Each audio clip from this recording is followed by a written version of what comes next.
Alresford Station House, Essex, is being restored thanks to a £50,000 grant from Greater Anglia. This is absolutely wonderful. I am the chairman of the Alresford Station House Community Group, and we've been trying for many years to take on the Alresford Station House. In fact, just to have it renovated or something. And in the background, you can see the builders hard at work.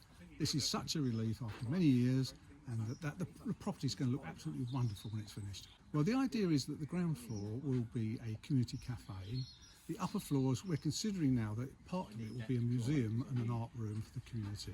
And also the community can meet there, members of the community can go in. So it's an absolute perfect position on the railway line in the centre of Alresford for something like this.